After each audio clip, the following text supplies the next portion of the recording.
As well built as German Volkswagen Beetles might be, old age and wear and tear does eventually catch up with a lot of parts.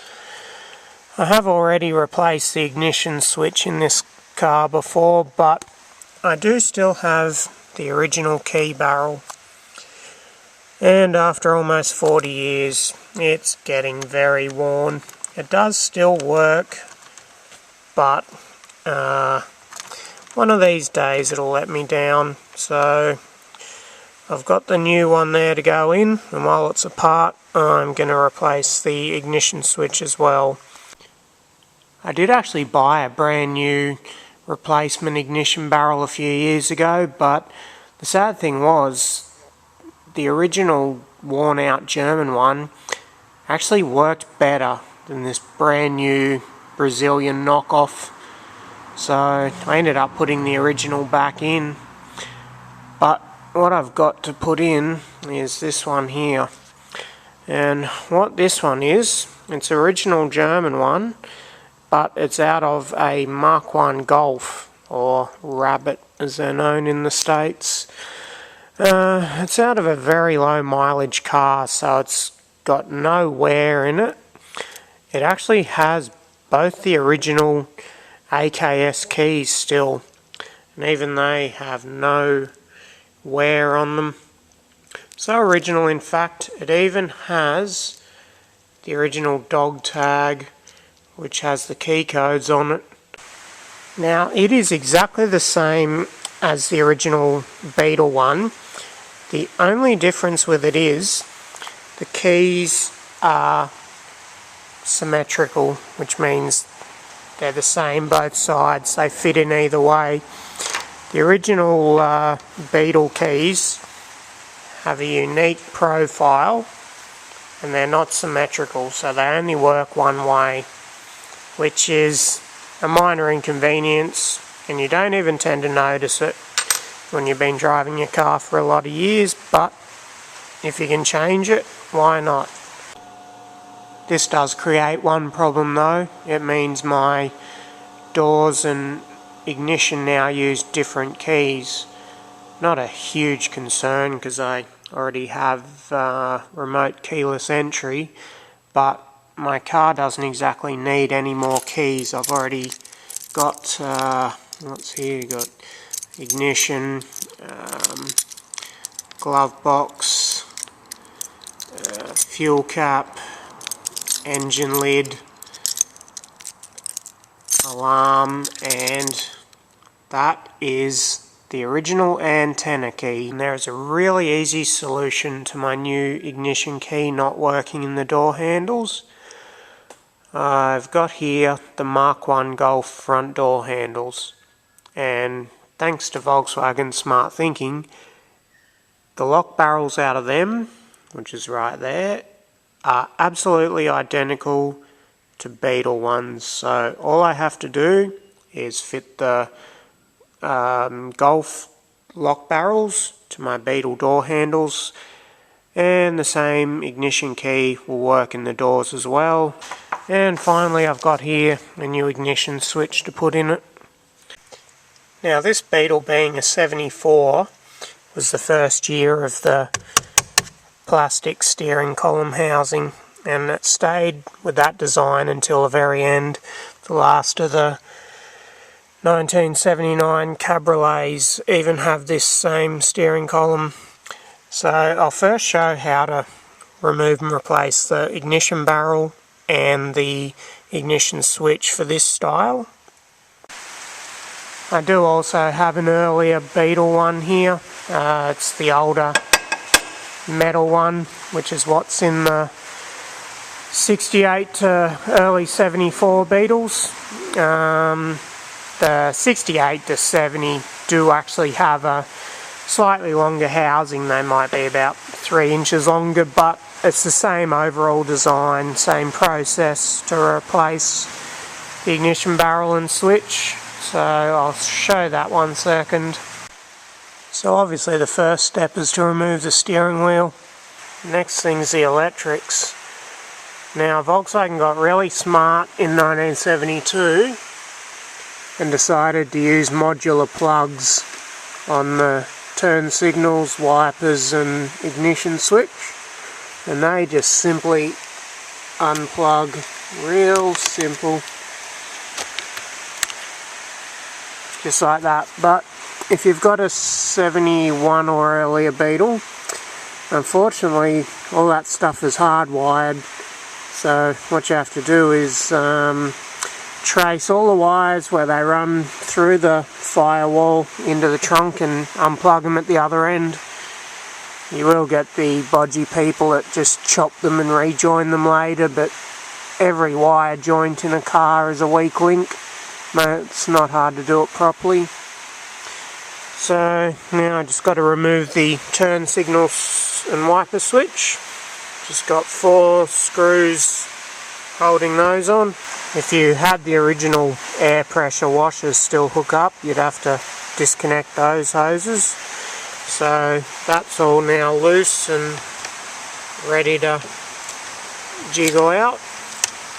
So that'll hang down like that because I've got extra wires there. So a 74 onwards Beetle, if all you needed to do was replace the ignition barrel, this little part here just unclips off. And there's a little metal wedge there which needs to be pulled out like that. Now it's very hard to see because my shitty camera's focus doesn't work anymore, but there is a hole just down in there. What has to happen now, on this one I prepared earlier, that leaf spring there is what holds the barrel into the housing. That just needs to be pushed in. So something through the hole like this piece of wire pushed in through there like that will allow the barrel to be pulled out. Sometimes they can be very tight and not want to come out. Other times they will just pretty much fall out. It does come out a bit easier if you have the key in the barrel, but it's not totally impossible without the key. I'll try and get this one out without it. It should come out pretty easy.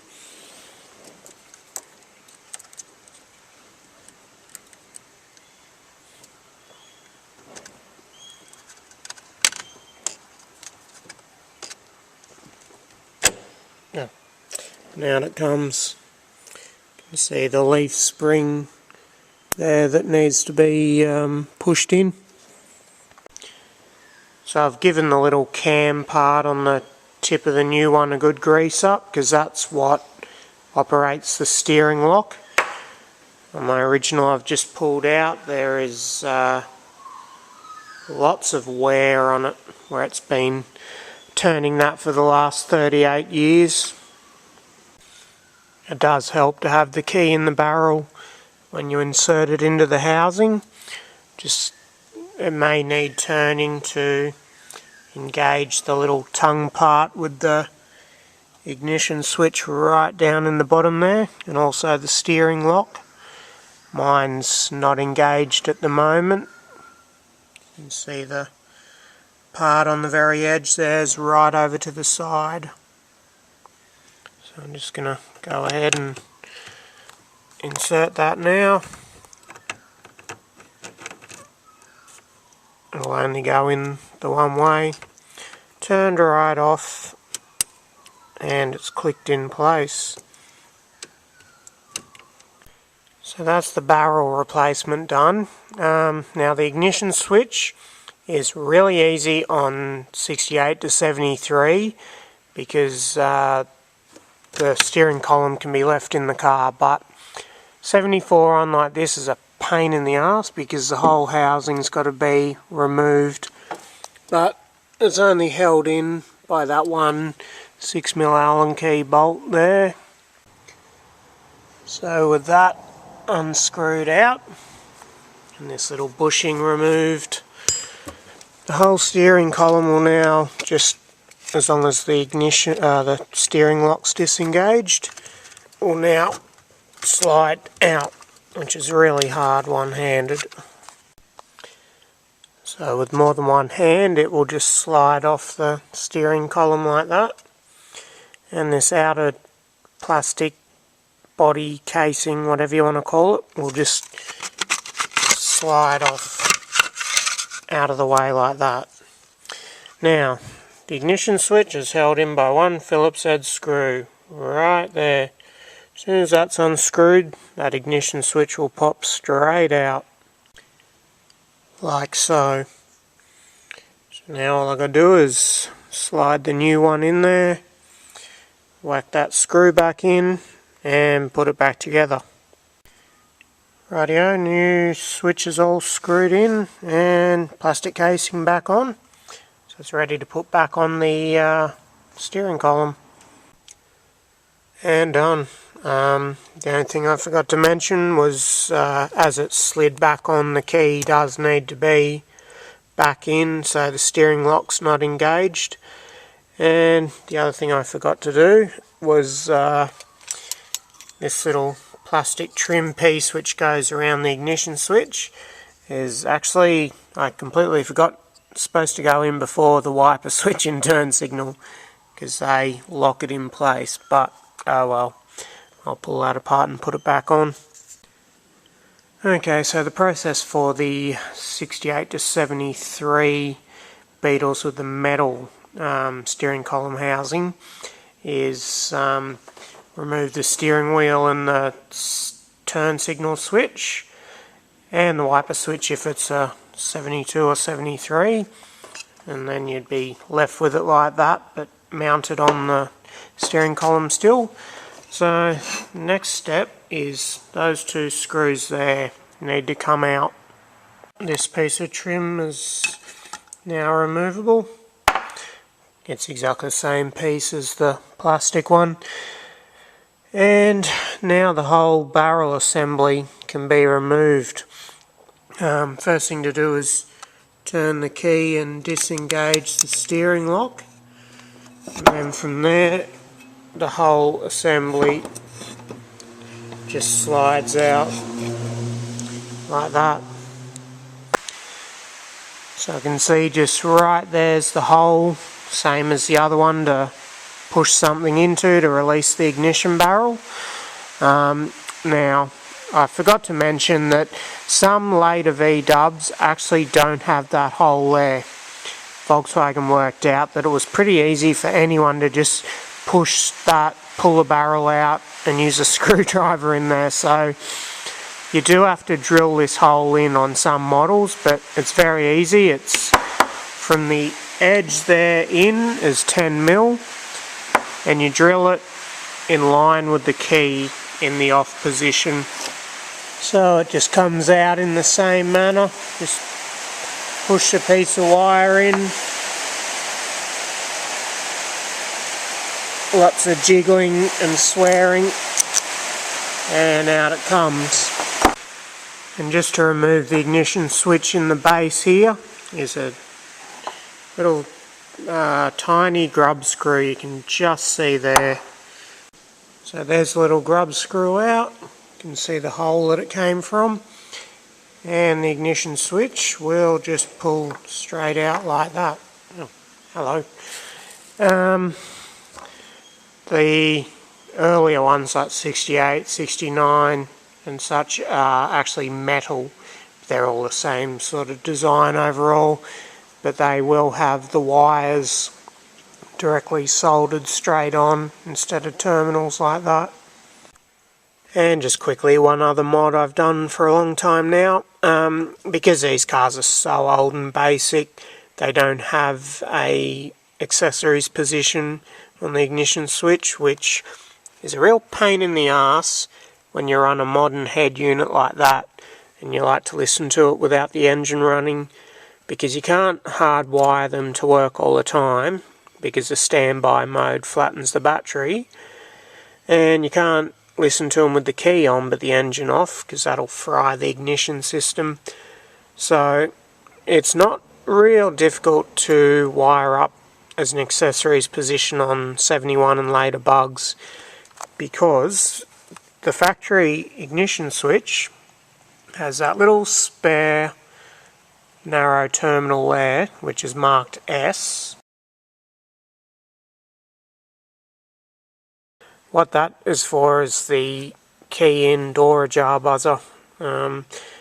If you turn your car off but leave the key in and open the door, a buzzer goes off, and I use the power from that to run the head unit. An exception though is most American models, up until alternators started in '73, the S terminal is actually marked SU. It still does the same thing, but instead of providing a positive when the key's in, it provides a ground.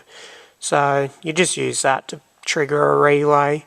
But if you've got an ignition switch like this where it's marked S, just connect that straight to the yellow accessories wire of the head unit. And then what will happen is, as soon as you put the key in, the head unit powers up and away it goes. So it's really handy if you want to run the stereo without the ignition on, because as soon as you pull it out it goes. So you've got no fear of leaving it on and flattening your battery, or you don't have to sit there with your ignition turned on, absolutely frying your points. So it's so simple yet so effective.